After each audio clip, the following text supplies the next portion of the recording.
नमस्कार दोस्तों, स्वागत है आपका एक और नई वीडियो में। दोस्तों इस वीडियो में आपको बताने वाला हूँ आप अपने Oppo A31 फ़ोन में रिंगटोन का जो वॉल्यूम है, जैसे अगर आपके फ़ोन की रिंगटोन जो है वो मंदी बज रही है, आप उसे तेज़ किस तरीके से बजा सकते हैं दोस्तों।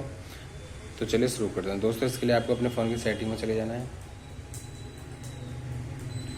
सेटिंग में जाने के बाद में